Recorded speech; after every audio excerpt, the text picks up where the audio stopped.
Hello, welcome to Wyndham College. My name is Dan Browning, I'm the head teacher. I'm McMorran, Deputy Head responsible for boarding and behaviour. And in this short video we're going to cover some frequently asked questions pertinent to international parents and their students.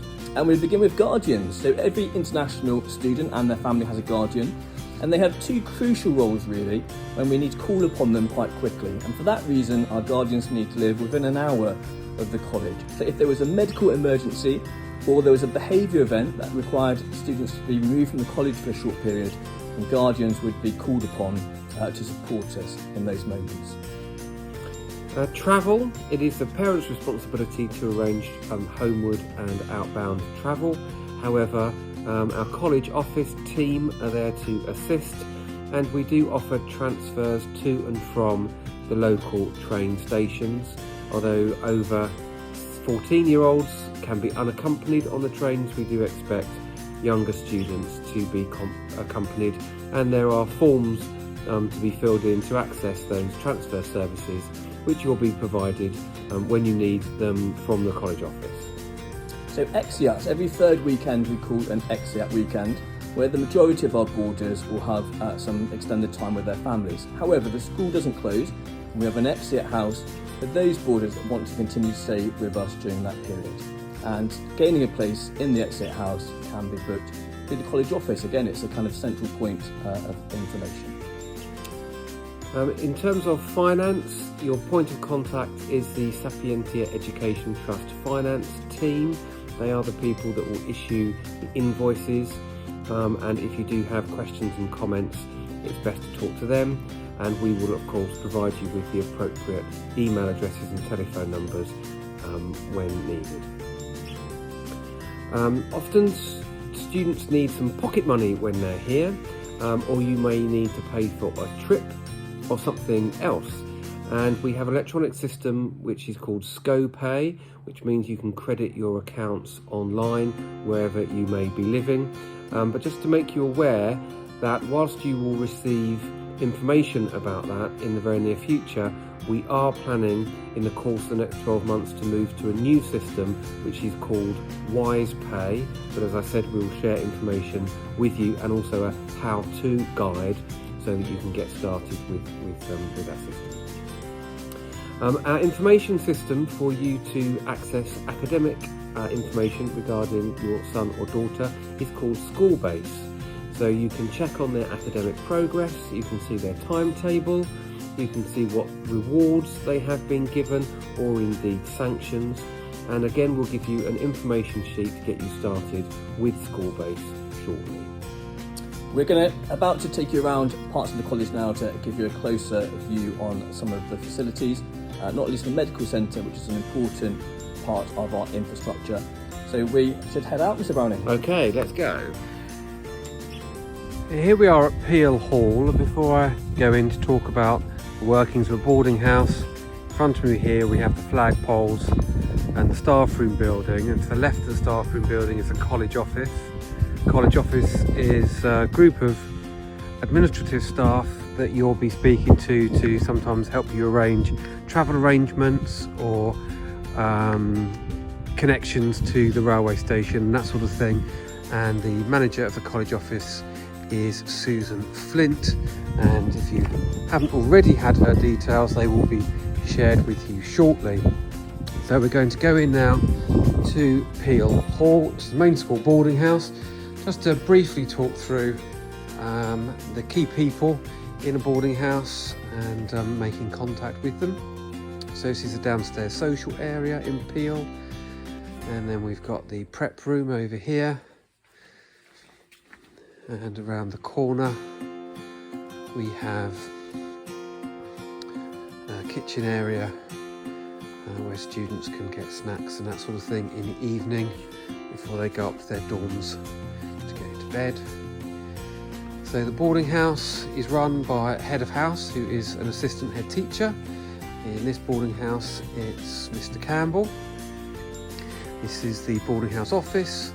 So for the majority of the day there's a member of staff in here, so you can speak directly to someone in the boarding house.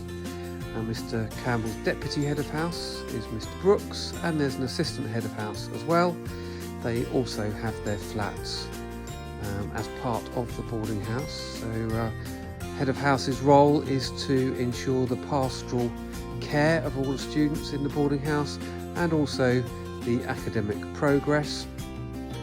Other members of staff here to help are matrons and of course graduate boarding assistants who support students throughout the day, evening and the weekends. So we're going to head down to our medical centre, but we'll take a slightly longer route so you can see a little bit more of the campus. In the distance there you've got the Peter Rout Centre, which is our maths department and special educational needs centre. The War Memorial there in front of us, and we're just coming round in front of the staff room block, and to my right is technology and art. And we're going to just drive past the main school refectory, which is in the process of being extended, and you can see the building work taking place now. And also in the distance there you can see some more building work, which is a new car park being constructed, ready for September.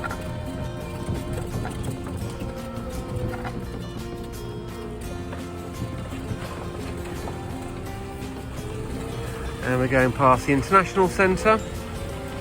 So some students may need additional support with English, and that's where we have small rooms for individual tuition. Over to my right we have the college chapel, where boarders will have service on a Sunday morning. We're going past the many college minibuses, new hall to my right, tennis courts and indoor swimming pool to my left, and in front you can see our nursery, Mr. McMorran's house next door. More work going on here, where we are preparing for the opening of the Wynnum College Prep School, which will open in September for reception age children in the first instance. And you can see some more building work starting here. And this is where our new boarding house for year 5s and year 6s for the Wynnum College Prep School is going to be built. So we're heading now down towards the Oasis, which is our wellbeing centre, and next door is our medical centre. And we're going to stop here and show you around.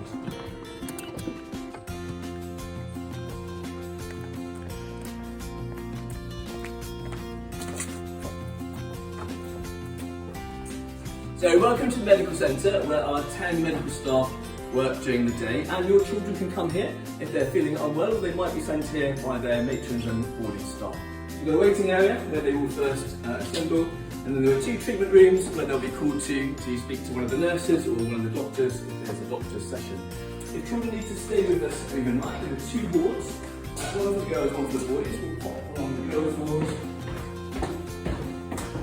So this is where they will be looked after. They need to spend some time with us, and we have a number of isolation rooms if the children need to be separated from the main ward.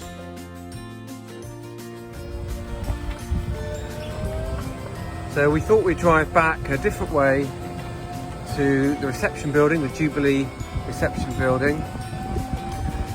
So we're going past the other side of New Hall, and that's the back of the Humanities Department. And you can see the Combined Cadet Force hut there for our Army Cadets and Air Cadets, which is one of our Wyndham Life activities. I'll just pause here. It's always good to remind parents that there are barriers at all the entrance points of the college.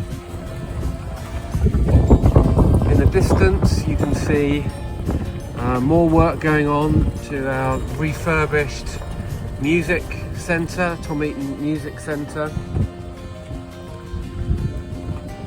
And this is the main entrance to Cavil Hall.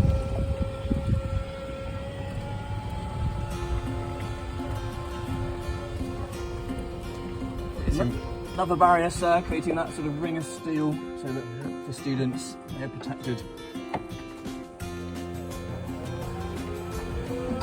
This is part of the school called the High Street, so the main road which comes through the middle of the campus, which is now largely pedestrianised for student safety. And you'll notice that some of our hedges aren't currently being cut. That's because we believe it's incredibly important to look after the wildlife on an 83-acre campus. And this is obviously the part of the year where wild birds are nesting. So we won't start cutting the hedges again until the last week in August. And you'll notice we're back now at Peel Hall. We're going past Peel Hall, past Pride Hall,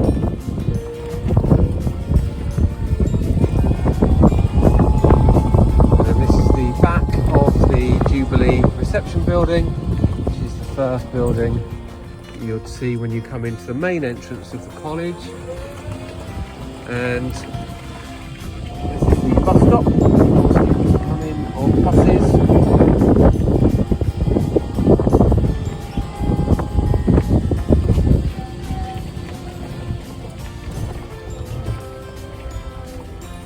And we're coming now to the main entrance.